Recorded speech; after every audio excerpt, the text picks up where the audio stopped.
Assalamualaikum warahmatullahi wabarakatuh. Salam sejahtera buat kita semua. Semoga kita semua dalam keadaan sehat jasmani dan rohani, tidak kurangan satu apapun. Amin ya robbal alamin. Oke, Mimin akan melanjutkan cerita Liontin Giok Naganya. Tapi seperti biasa, bantu dulu tekan tombol like dan berkomentar juga Tuan dan Nona. Terima kasih sesudah dan sebelumnya. Bab 726 sampai 730. Ye Chong tersenyum dan menggelengkan kepalanya, lalu memanggil Chang Museng, dan setelah menyelesaikan detailnya, dia merasa lega. Dia memberitahu Li Yongan tentang masalah itu. Li Yongan sangat gembira dan terus memuji Ye Chong atas kemampuannya. "Tuan Ye, saya tidak berharap Anda mengundang bintang besar seperti Zhao Meiting." Li Yongan juga tahu bahwa sepatah kata dari Zhao Meiting bernilai ribuan kata dari sebuah perusahaan periklanan. Lalu lintas yang dapat dibawa oleh Zhao Meiting tidak sebanding dengan perusahaan periklanan biasa ini setelah beberapa hari beriklan. Setelah masalah ini diselesaikan, Li Yongan awalnya mengatakan bahwa dia akan mentraktir Ye Chong makan. Namun, pada saat ini, ponsel Ye Chong tiba-tiba membunyikan pesan teks. Ye Yuan mengirim pesan teks, "Saudaraku, di mana kamu? Datang dan bantulah aku. Ada seorang anak laki-laki yang menggangguku. Ini sangat menyebalkan, datang dan bantu aku menurunkannya, pergilah."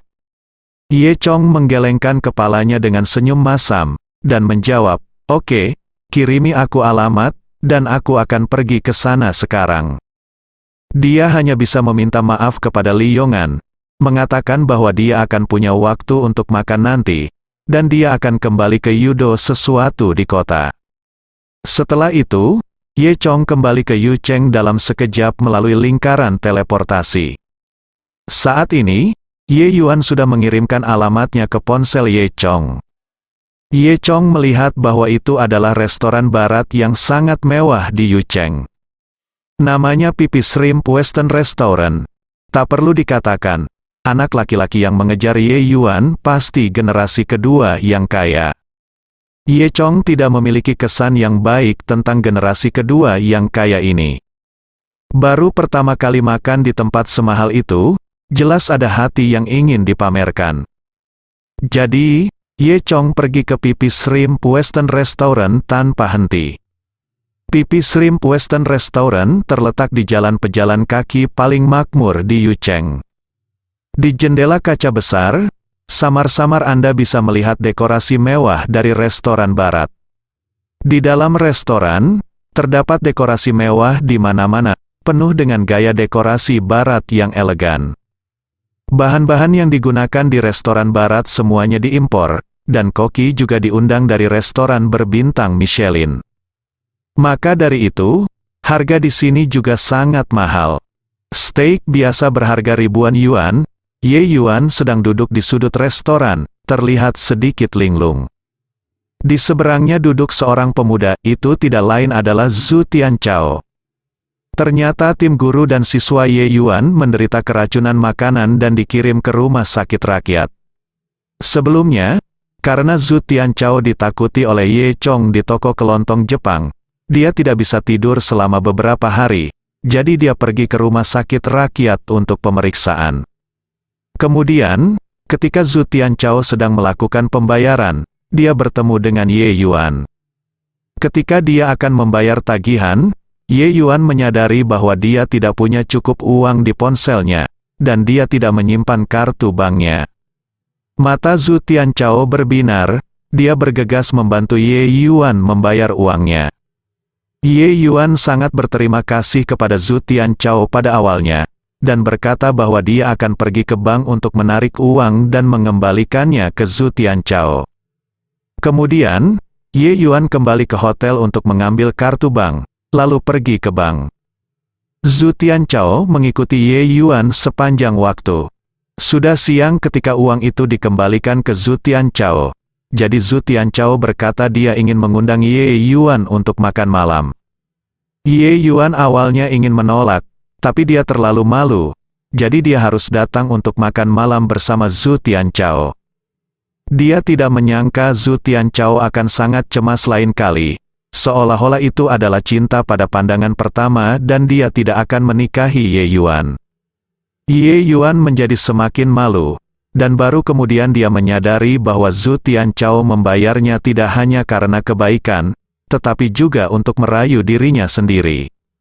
Dia tidak tertarik pada Zhu Tianchao, ingin pergi tetapi tidak bisa, jadi dia harus menelepon Ye Chong. Saat ini, Zhu Tianchao tidak mengetahuinya, dan terlihat puas diri. Melihat Ye Yuan hanya berpakaian seperti anak sekolah, dia secara khusus membawa Ye Yuan ke restoran mahal dan menghabiskan banyak uang. Dia berpikir sendiri, dengan uang ini, dia bisa melempar Ye Yuan ke tempat tidur dan membuatnya mencintainya. Jika ini adalah seorang gadis muda yang tidak terlalu terlibat dalam dunia, Zhu Tianchao benar-benar berhasil. Namun, Zhu Tianchao tidak tahu bahwa Ye Chong sangat menyayangi Ye Yuan, dan uang yang dia berikan adalah jutaan dolar. Oleh karena itu, meskipun pakaian Ye Yuan relatif sederhana, kekayaan bersihnya jauh lebih tinggi daripada Zhu Tianchao. Dia masih tidak menyukai kekayaan kecil Zhu Tianchao. Jadi penglihatan seorang gadis tinggi, dan tentu saja dia tidak akan tergoda oleh uang pria jahat. Inilah mengapa ada pepatah lama yang mengatakan, besarkan putri Anda dengan kaya. Zhu Tianchao merasa nyaman dengan dirinya sendiri. Dia menunjukkan keramah tamahan kepada Ye Yuan, membantu memotong steak, menuangkan anggur untuknya, dan memesan bunga secara khusus. Namamu Ye Yuan kan? Aku tidak menyangka akan bertemu gadis secantik ini di Yucheng. Sebenarnya, pertama kali aku melihatmu, aku merasa bahwa kamu adalah orang yang tepat dalam hidupku, adalah takdirku. Jangan buang waktu lagi, mari kita bersama, dan aku akan menghabiskan seluruh hidupku mencintaimu. Kata Zhu Tianchao dengan emosional. Ye Yuan tersenyum canggung. Tidak tahu betapa menyebalkannya dia. Dia mengintip keluar jendela dan telah menunggu selama 10 menit, mengapa Ye Chong tidak datang? Ye Yuan sedikit cemas, berpikir pada dirinya sendiri, mengapa kakaknya kehilangan rantainya hari ini? Saya sedang terburu-buru ketika saya tiba-tiba menerima telepon dari Ye Chong. Hei, saudara, apa? Ye Yuan pura-pura tidak tahu, kamu ingin datang sekarang. Oh, aku sedang makan malam dengan teman-teman, kamu ingin datang. Aku khawatir ini tidak baik. Apa, kamu tidak punya tempat untuk pergi? Baiklah, izinkan saya bertanya dulu. Ye Yuan berkata seperti seorang pemain sandiwara, baiklah, Tuan Zhu, saya benar-benar minta maaf, saudara laki-laki saya yang datang dari negara dan ingin melihat saya. Dia mendengar bahwa saya sedang makan malam, saya harus datang ke sini. Apakah menurut Anda tidak apa-apa? Tentu saja Zhu Tianchao tidak ingin saudara laki-laki Ye Yuan datang dan menghalangi. Tetapi untuk menunjukkan kemurahan hatinya, dia mengangguk dan berkata, "Oke, ayo datang dan makan bersama. Biarkan kakakmu datang lagi pesan beberapa hidangan." Ini tidak enak, kata Ye Yuan. Zhu Tianchao tersenyum dan berkata, "Ada apa? Pesan apapun yang kamu mau, karena kakakku ada di sini. Tentu saja aku ingin mentraktirnya sesuatu yang enak." Zhu Tianchao berpikir dalam hati, itu hanya udik dari pedesaan. Apa bisakah dia memesan? Pada saat itu, biayanya tidak banyak, dan saudara laki-laki Ye Yuan dapat diselesaikan, seperti membunuh 2 burung dengan 1 batu. Saat Ye Yuan hendak mengatakan sesuatu, Ye Chong di telepon sudah mendengar kata-kata Zhu Tianchao. "Haha, apa yang membuatmu sopan? Kalau begitu aku akan memesannya. Aku ingin lobster biru Australia, kerapu gentian, truffle foie gras, dan sebotol Ghost Horse Night. Aku siap dan aku akan datang ke sana, sebentar," kata Ye Chong di telepon. Ketika Ye Yuan mengatakan apa yang diperintahkan Ye Chong, Zhu Tianchao tercengang. Beberapa barang ini lebih mahal dari yang sama, dan bersama-sama harganya jutaan. Dia, Zhu Tianchao, enggan memesannya. bahkan tanpa melihat menu. Saya memesan semua barang termahal di restoran barat. Apakah Nima ini benar-benar dari pedesaan? Ini bukan lelucon, melihat penampilan Zhu Tianchao yang aneh. Ye Yuan menahan senyum dan bertanya, Tuan Zhu, apakah itu terlalu mahal, atau lupakan saja? Zhu Tianchao menamparkan wajahnya yang bengkak dan berkata, tidak, bagiku, ini semua uang kecil. Kemudian, Zhu Tianchao memanggil pelayan, beri aku lobster biru Australia, kerapu gentian, foie gras truffle, dan sebotol ksatria kuda hantu. Zhu Tianchao dengan darah menetes dari hatinya, dia dikatakan. Pelayan itu tercengang, hanya sedikit orang yang memesan begitu banyak hidangan mahal sekaligus. Dia buru-buru merekam dengan penuh semangat, sepertinya dia adalah raja komisi hari ini. Zhu Tianchao melirik pelayan dan menatapnya. Ngomong-ngomong, apakah kamu punya hidangan ini? Pelayan itu menggaruk kepalanya, jelas tidak mengerti apa yang dimaksud Zhu Tianchao, ya atau tidak. Bagaimana menurutmu? Zhu Tianchao diam-diam bertanya. Pelayan lagi mengedipkan matanya. Apakah ini kekurangan uang atau apa? Apakah ada? Pelayan itu menamparkan kepalanya dan tiba-tiba menyadari. Oh, ya, kamu memiliki semua yang kamu inginkan. Persetan, bunuh koin. Zhu Tianchao mengutuk satu kalimat. Ada apa? Tanya Ye Yuan pura-pura bingung. Zhu Tianchao memaksakan senyum. Bukan apa-apa, bukan apa-apa, ayo kita sajikan makanannya.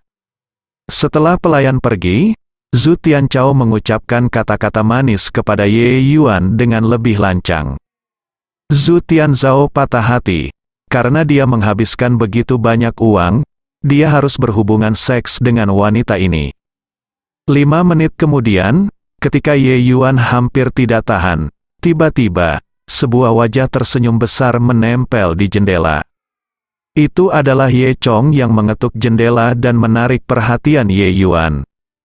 Melalui kaca, Ye Chong tertawa kecil, dan ketika Zhu Tianchao melihat wajah besar Ye Chong melalui jendela, dia hampir mengencingi ketakutan.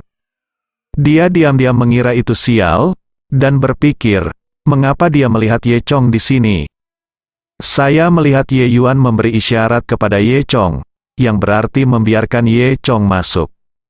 Zhu Tianchao sedikit terkejut, dan bertanya, Yuan, apakah kamu mengenal orang ini?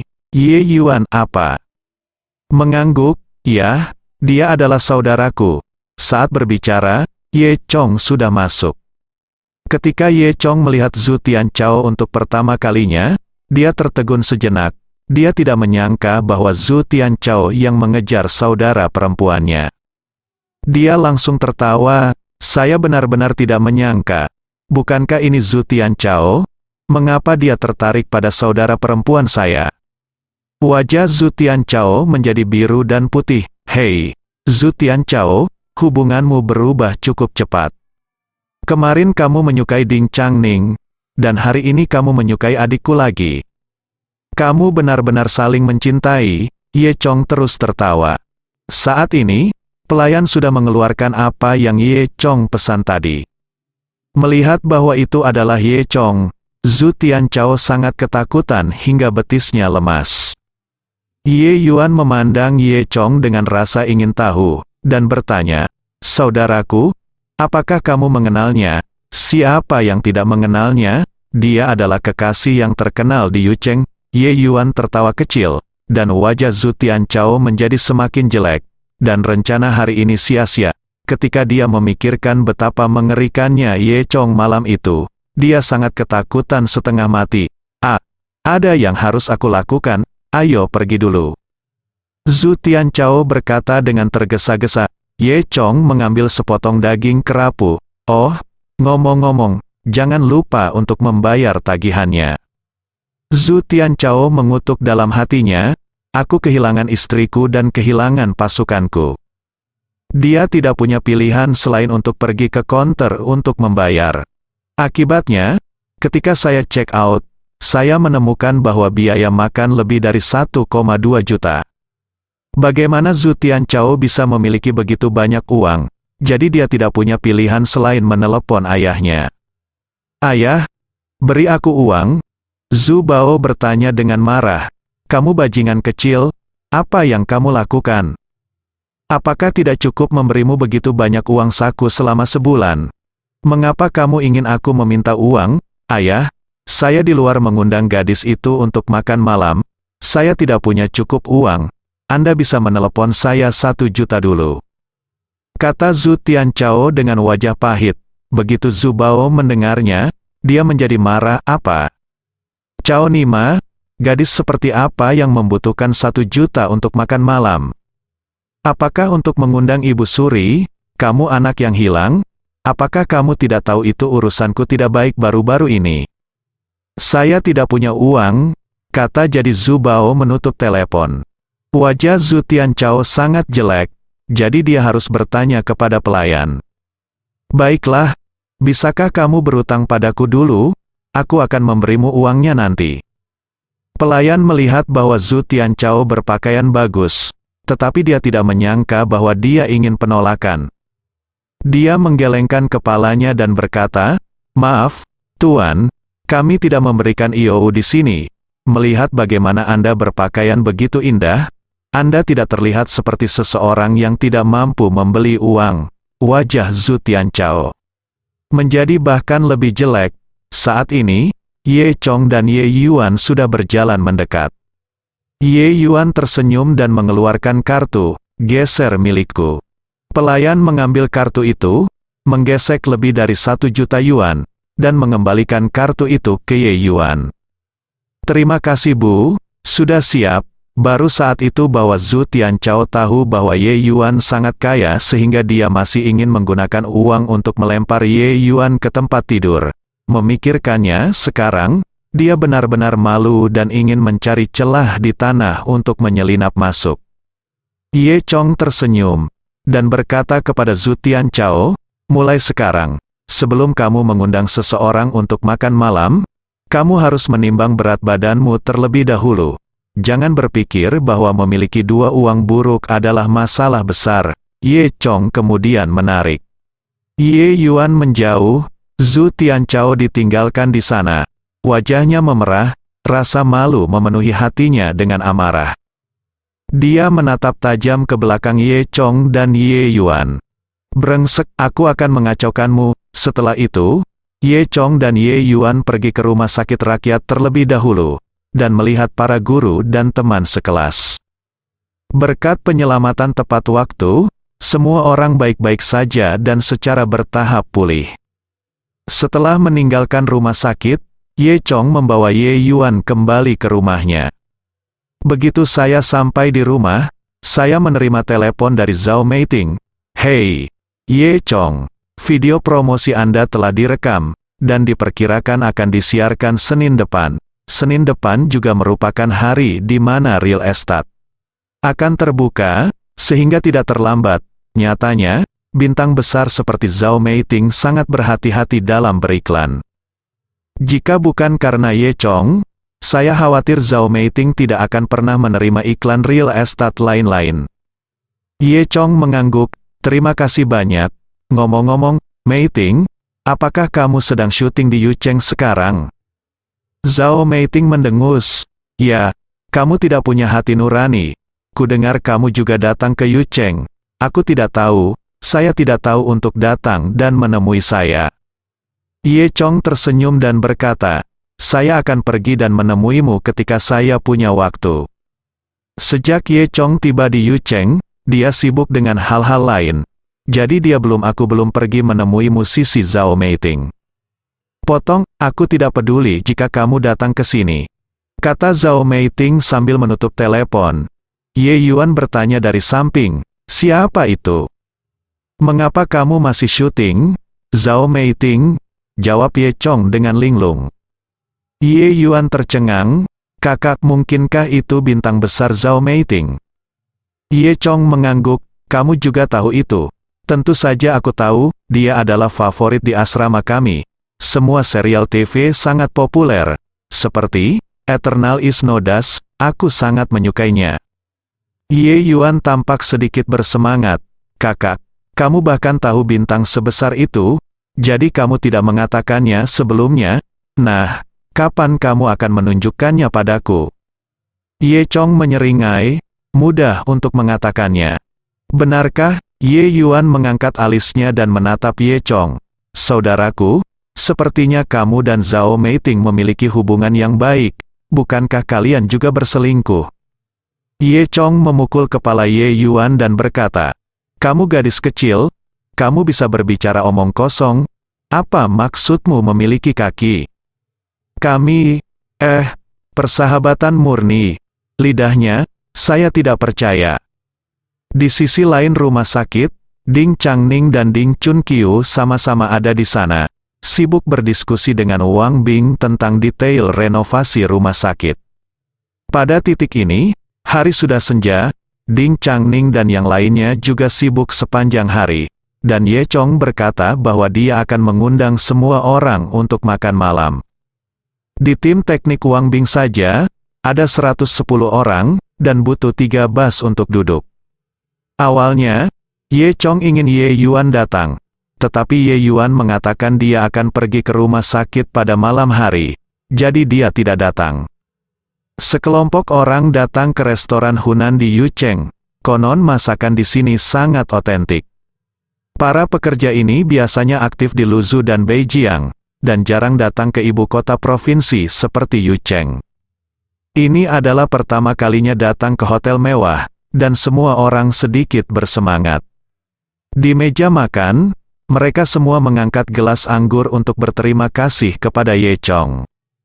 Faktanya, sejak bergabung dengan tim teknik Ye Chong, pendapatan mereka juga berlipat ganda, dan mereka jauh lebih bahagia daripada rekan-rekan itu. Kepala desa, jangan khawatir, saya akan menyelesaikan proyek renovasi ini untuk Anda dalam waktu 1 bulan. Wang Bing menepuk dadanya dan berjanji. Ye Chong mengangguk puas. Lagi pula, semua bahan alami digunakan.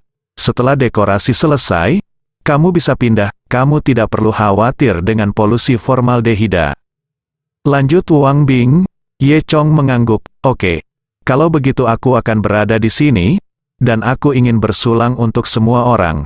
Terima kasih atas usahamu. Kali ini, setelah proyek selesai, semua orang akan mendapat bonus. Chong selesai berbicara, semua orang langsung bersorak dan membalikkan restoran. Pelanggan lain terkejut.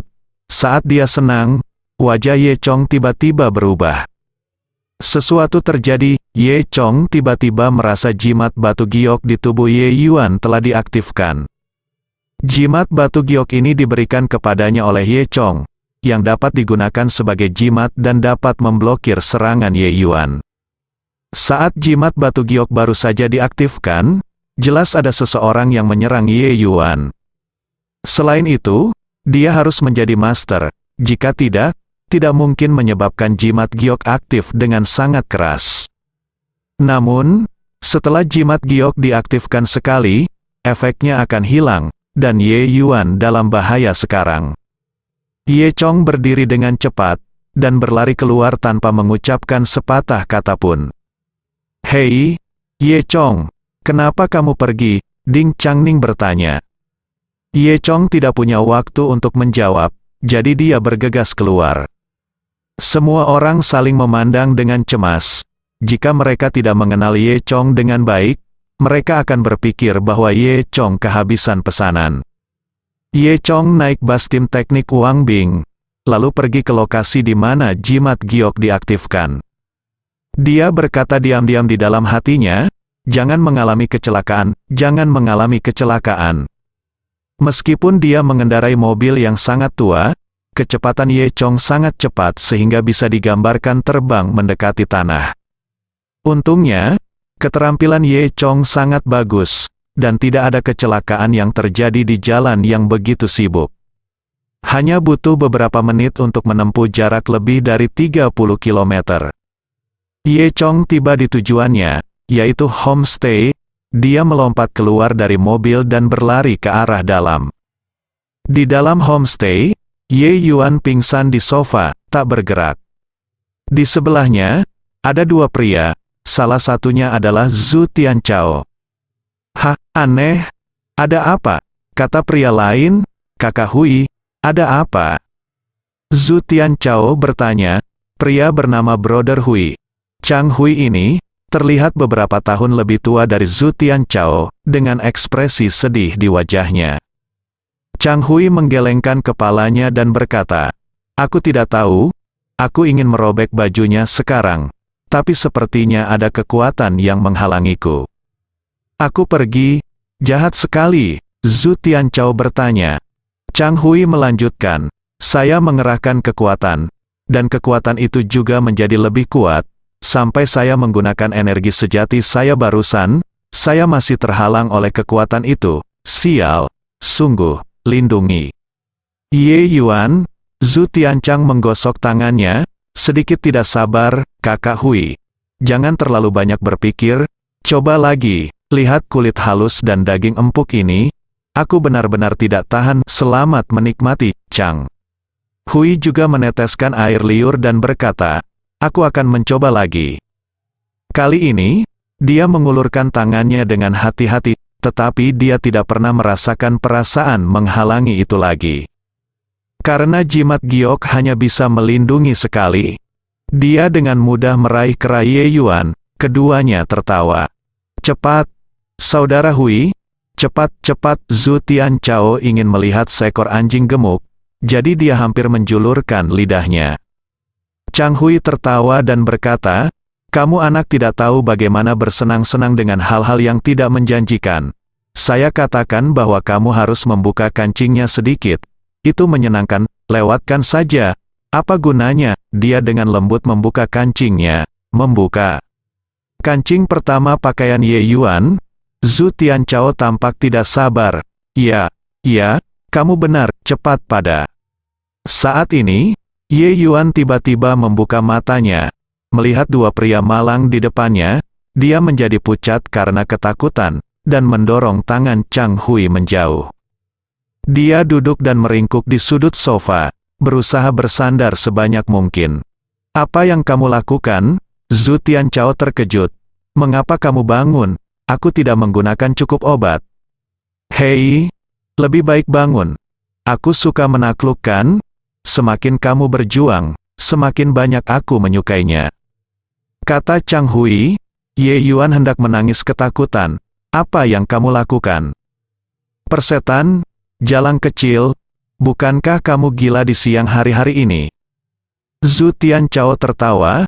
"Persetan, aku menghabiskan begitu banyak uang untuk mentraktirmu untuk makan malam, aku hanya ingin tidur denganmu. Kamu berpura-pura menyendiri. Bagaimana kabarmu sekarang?" Dia menggosok kedua tangannya. "Aku akan membiarkanmu merangkak berdiri hari ini. Kamu tidak tahu malu, bajingan." Ye Yuan memarahi Dao. Dengan air mata mengalir di wajahnya, "Menjauhlah dariku." "Hei, kamu memarahi. Sekarang kamu memarahi lebih keras. Dan setelah beberapa saat kamu berteriak semakin banyak, aku akan memberitahumu apa artinya ingin mati sebentar lagi." Zhu Tianchao tersenyum menjijikkan. Chang Hui di sebelahnya bahkan lebih tidak sabar, dan mengulurkan tangan untuk meraih kancing kedua di baju Ye Yuan. Ye Yuan ingin melawan, tapi di mana lawan Chang Hui? Dia dengan kuat mendorong lengan Chang Hui dengan kedua tangan, tetapi tidak berhasil. "Patah, tidak, menjauhlah dariku." Saat Chang Hui hendak membuka tombol ketiga, pintu tiba-tiba ditendang hingga terbuka dengan bunyi bang. Itu adalah Ye Chong yang berdiri di pintu, dan dia menatap marah pada dua orang di ruangan itu.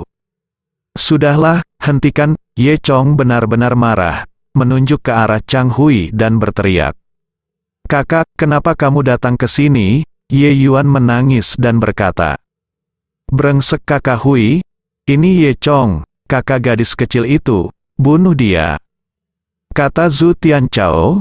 Dengan Chang Hui di sini, Zhu Tianchao tidak lagi takut pada Ye Chong. Tepat ketika Chang Hui akan berhasil, dia dikejutkan oleh seseorang dan merasa sangat kesal. Dia menyipitkan matanya dan menatap Ye Chong. "Nak, kamu sangat berani.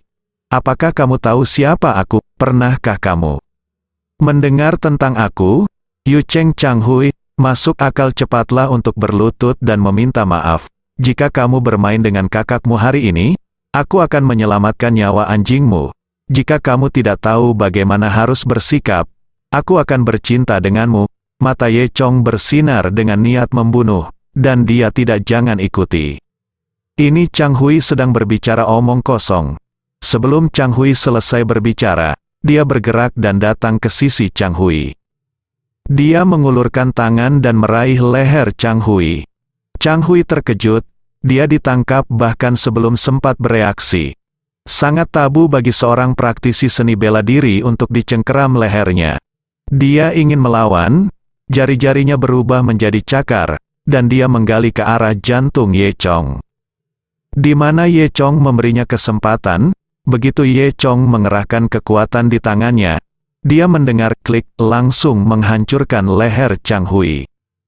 Kepala dan tubuh Chang Hui sepertinya hanya dihubungkan oleh lapisan kulit, terkulai aneh, dan mati seketika. Masih marah, Ye Chong menendang tubuh Chang Hui. Menendangnya terbang, menabrak dinding, dan membuat lubang di dinding. Zhu Tianchao, yang berada di sebelahnya, tercengang, dan menatap Ye Chong dengan mata ketakutan.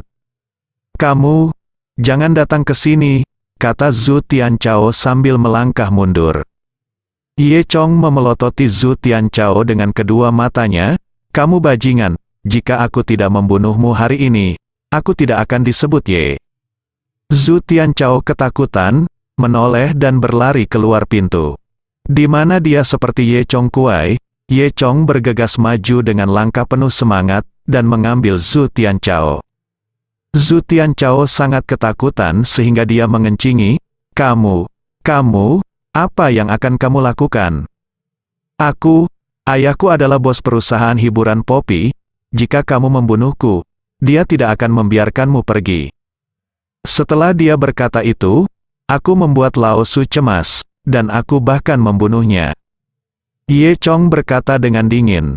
Melihat Ye Chong tidak bisa ditakuti, Zhu Tianzhao buru-buru memohon belas kasihan. Tidak, aku tahu aku salah, aku tidak berani lagi, kakak Chong.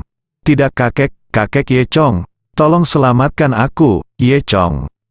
Dengan dingin dia mendengus, itu omong kosong, jika kamu berani menggertak adikku, kamu akan mati. Ye Chong mengulurkan tangannya yang lain dan menamparkan kepala Zhu Tianchao dengan keras. Zhu Tianchao bahkan tidak sempat berteriak, seluruh kepalanya langsung ditembakkan ke rongga dada oleh Ye Chong. Dia bergoyang dan jatuh ke tanah mati.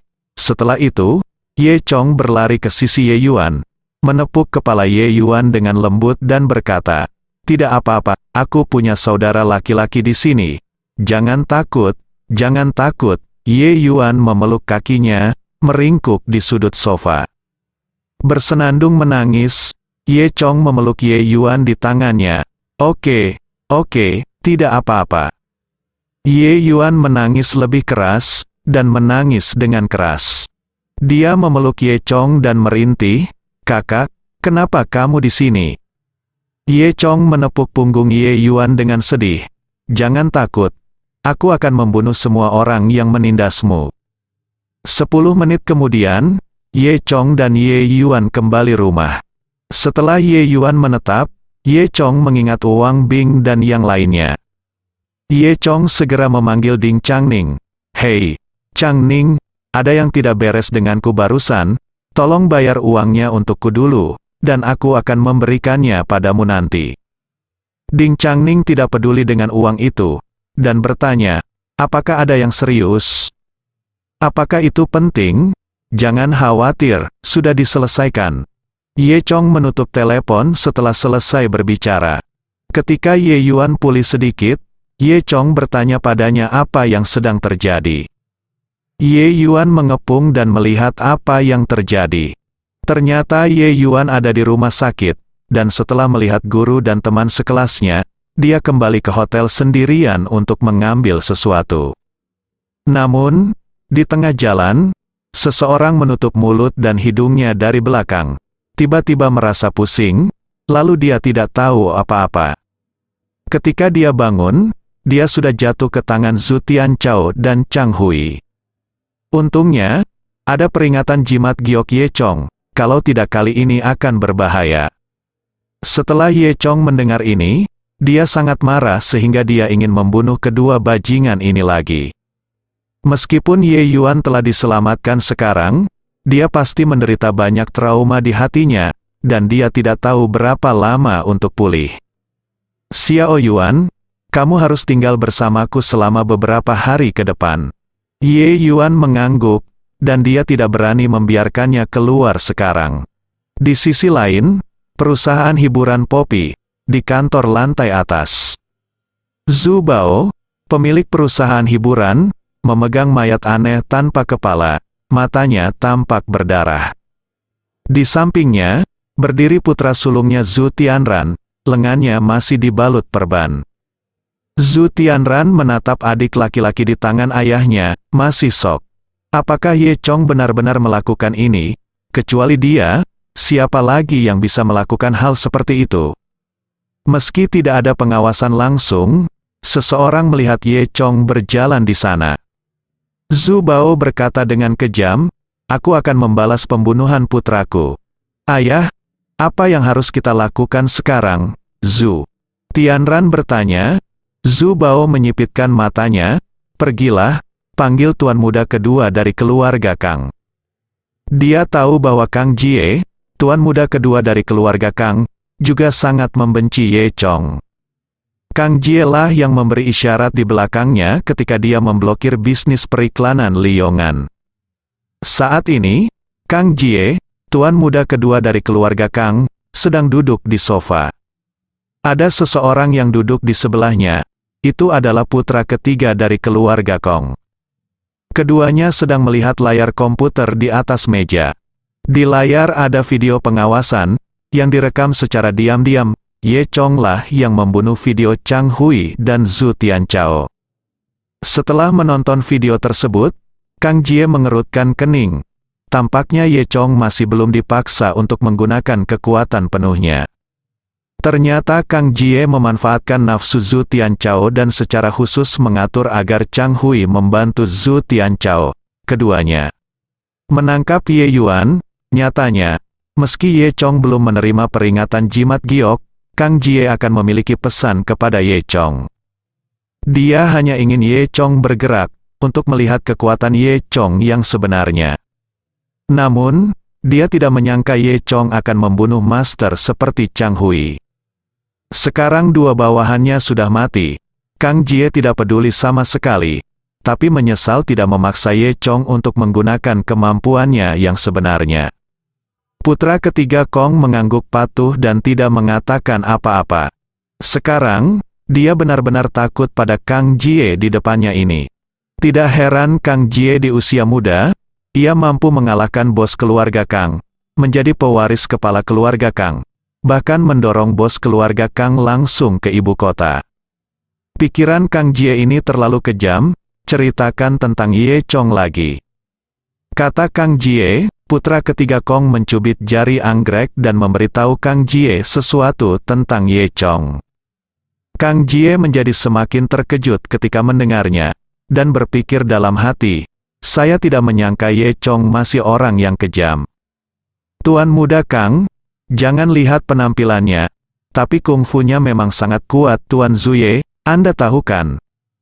Tuan Daun Lilin dianggap sebagai Tuan di Yucheng, dan dia adalah percandian keluarga Kong, dan Kang Jie tahu tentang orang ini. Bahkan Master Daun Lilin dikalahkan oleh Ye Chong, seni bela diri anak ini tak terduga. Kata tuan muda ketiga Kong, Kang Jie menyipitkan matanya. Sepertinya Ye Chong ini benar-benar tidak mudah untuk dihadapi. Masalah ini harus didiskusikan dalam jangka panjang. Namun, jika Ye Chong berani secara terbuka berkencan dengan wanitanya sendiri, itu berarti mengabaikan Kang Jie sama sekali. Kang Jie, dan bahkan seluruh keluarga Kang, tidak pernah mengalami penghinaan yang memalukan seperti itu. Oleh karena itu, di mata Kang Jie, Ye Chong sudah mati. Putra ketiga Kong berkata dengan nada menyanjung, Tuan Muda Kang, jangan khawatir. Saya akan menggunakan semua kekuatan keluarga Kong kita. Saya tidak percaya bahwa saya tidak dapat membunuh Ye Chong ini. Kebencian antara aku dan dia, bahkan jika kamu tidak melakukannya, aku akan membunuhnya juga. Kang Jie mengangguk, baiklah. Maka aku akan menyerahkannya padamu. Datang dan temukan aku jika kamu membutuhkannya. Tolong. Ye Chong adalah musuh kita bersama sekarang. Kong Sangong mencubit jari anggrek, dan berkata dengan suara tajam, yakinlah, Tuan Muda Kang, Ye Chong ini pasti tidak akan bisa membiarkan Yu Cheng hidup, lagi pula, Yu Cheng adalah dunia kami. Dalam beberapa hari berikutnya, suasana hati Ye Yuan sedikit tenang. Untuk menenangkan Ye Yuan, Ye Chong secara khusus membuat meja berisi makanan lezat. Saat keduanya sedang makan, Zhao Meiting tiba-tiba memanggil Ye Chong. "Yah, Ye Chong, apa yang kamu lakukan hari ini?" "Ada apa?" tanya Ye Chong. Zhao Meiting berkata, "Ya, bibiku ada di sini, dia juga di industri kecantikan. Dia tahu produk seri Dewa Naga Anda, jadi dia ingin berbicara dengan Anda tentang kerjasama." Pikir Ye Chong, karena itu adalah milik Zhao Meiting. Kerabat, kerjasama atau sesuatu tentu saja mungkin. Kebetulan dia bisa membawa adik perempuannya untuk bertemu dengan idola Zhao Meiting. Ye Yuan telah pulih dengan baik akhir-akhir ini, tetapi bayangan di hatinya masih serius, jadi Ye Chong kebetulan membawanya untuk bersantai. Jadi, Ye Chong langsung setuju. Kedua belah pihak menyepakati tempat untuk bertemu. 1 jam kemudian, Ye Chong membawa Ye Yuan ke sini dulu. Keduanya memesan minuman dingin terlebih dahulu, dan menunggu sambil makan. Setelah beberapa saat, Zhao Meiting dan seorang wanita paruh baya datang. Wanita paruh baya ini, berusia sekitar 40 tahun, agak gemuk, mengenakan rok bermotif bunga, dan membawa tas Gucci Kun di tangannya. Dia terlihat bermulut tajam dan berpipi monyet, dan sekilas, dia adalah tipe orang yang terlalu lihai. Zhao Meiting melambaikan tangannya dan berjalan menuju Ye Chong. Ye Yuan ada di sampingnya, menatap Zhao Meiting dengan penuh semangat. Dia hanya pernah melihatnya di TV sebelumnya, tapi kali ini dia melihat orang sungguhan, dan dia tampak sangat bersemangat. Dia melompat dan meraih tangan Zhao Meiting. "Kamu adalah saudari Meiting. Aku sangat menyukaimu, aku tidak menyangka akan bertemu denganmu. Sangat bahagia." Zhao Meiting berkedip, tetapi dia tidak mengenal Ye Yuan. Ye Chong berkata sambil tersenyum, "Meiting, ini saudara perempuanku, kamu adalah idolanya." Zhao Meiting tersenyum, "Oh, jadi ini saudara perempuan Ye Chong. Nah, namaku Ye Yuan, kakak Meiting, kamu adalah sangat cantik." Ye Yuan berkata sambil tersenyum. Zhao Meiting menyeringai, "Kamu juga cantik, cepat duduk." "Meiting, aku akan menyusahkanmu nanti, dan menulis ratusan tanda tangan untuk adikku, sehingga adikku bisa kembali dan menempelkan dindingnya." Ye Chong tertawa. Ye Yuan mencubit Ye Chong, "Saudaraku, apa yang kamu bicarakan, satu sudah cukup." Zhao Meiting menutup mulutnya dan tersenyum. Meiting, Meiting, kamu sangat sayang." Wanita parubaya itu berkata dengan nada yang melelahkan. Zhao Meiting sedikit malu, dan dengan cepat memperkenalkan kepada Ye Chong. "Ye Chong, ini bibiku, Zhao Fengjiao." "Bibi, ini Ye Chong. Semua produk seri Dewa Naga dibuat olehnya."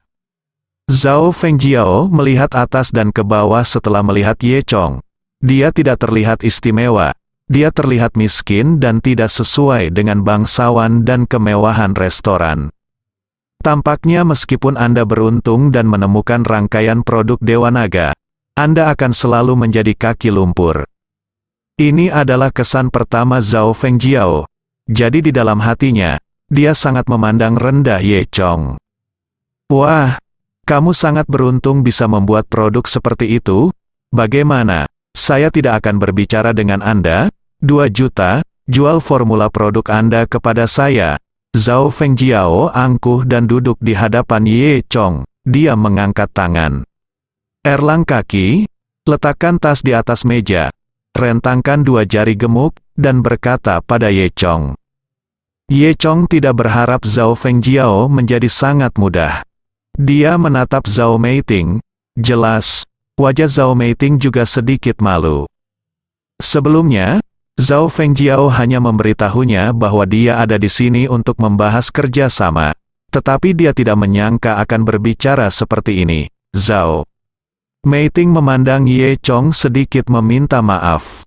Ye Chong tersenyum dan berkata, 2 juta, apakah kamu mau membeli formulaku? Sedikit rendah, sikapnya masih sangat sopan.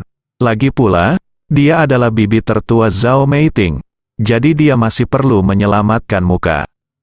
2 juta terlalu sedikit, aku tidak tahu, kamu memiliki nafsu makan yang besar. Zhao Fengjiao mencibir, 5 juta cukup untukmu untuk hidup seumur hidup. Bibi, kenapa kamu seperti ini? Zhao Meiting sedikit tidak bahagia. Zhao Fengjiao menatap kosong pada Zhao Meiting, dan berkata, jangan bicara, mari kita bicarakan omong kosongmu nanti. Ye Chong tertawa dan berkata, 5 juta, Bibi, apakah Anda tahu berapa banyak produk seri Dewa Naga kami terjual dalam sehari? Saya bisa mendapat untung bersih 5 juta seminggu. Wajah Zhao Fengjiao sedikit jelek, jadi saya pergi untuk mencari kesalahan lain. Siapa bibimu? Kamu juga dipanggil bibi? Nak, jangan berpikir aku tidak tahu hubungan antara kamu dan Meiting. Sama seperti kamu masih ingin bersama Meiting kita. Ting baik-baik saja. Jangan menjadi kodok yang ingin makan daging angsa. Bibi, apa yang kamu bicarakan? Zhao Meiting sedikit kesal. Zhao Fengjiao memutar matanya ke arah Zhao Meiting. Meiting, kamu pergi ke sana untuk rapat, mari kita mengobrol. Zhao Meiting menatap Ye Chong dengan cemas. Ye Chong berkedip pada Zhao Meiting, yang berarti, tidak apa-apa, kamu bisa pergi. Kemudian, dia menepuk Ye Yuan lagi. Ye Yuan mengerti, berdiri dan menarik Zhao Meiting dan berkata, Saudari Meiting, ayo pergi ke sana untuk melihat kue-kue. Setelah mengatakan itu, Ye Yuan dengan patuh menarik Zhao Meiting, dan keduanya pergi ke lemari pajangan di aula depan. Di atas meja, hanya Ye Chong dan Zhao Fengjiao yang tersisa. Katakan padaku, apa yang ingin kamu lakukan? Ye Chong bertanya. Zhao Fengjiao mengulurkan 5 jari, 5 juta. Jual formulamu kepadaku, dan aku akan setuju bahwa kamu dan Meiting akan bersama. Jika tidak, bahkan tidak memikirkannya, Ye Chong tersenyum, kamu setuju kita bersama, membutuhkanmu, apakah kamu setuju? Apa kamu, jika bukan karena fakta bahwa kamu adalah bibi Zhao Meiting, aku akan memercikkan air untukmu untuk orang sepertimu. Lagi pula, Ye Chong tidak sopan ketika Zhao Meiting tidak ada. Wajah halus Zhao Feng berubah menjadi hijau. Wah, apa yang kamu bicarakan? Juga, saya ingin membeli formula saya seharga 5 juta, Anda sebaiknya mengambilnya. Jika Anda tidak memiliki kemampuan, maka jangan ambil pekerjaan porselen ini. Kata Ye Chong sambil mencibir. Zhao Fengjiao berkata dengan marah, kamu anak nakal bermulut tajam, ingat itu. Dia berdiri dan berjalan keluar. Ketika saya berjalan ke aula depan, saya bertemu dengan Zhao Meiting dan Ye Yuan. Meiting, ayo pergi, Zhao Fengjiao berkata dengan marah. Saat ini, Ye Chong juga keluar dengan malas. Zhao Meiting memandang keduanya dengan cemas, dan bertanya pada Ye Chong, bagaimana pembicaraanmu? Ye Chong mengangkat bahunya dengan tatapan riang, itu pembicaraan yang bagus. Zhao Fengjiao mendengus, kentut sekali. Meiting, biarkan saya beritahu Anda tidak diizinkan bergaul dengan anak ini di masa depan, ayo pergi, bersambung.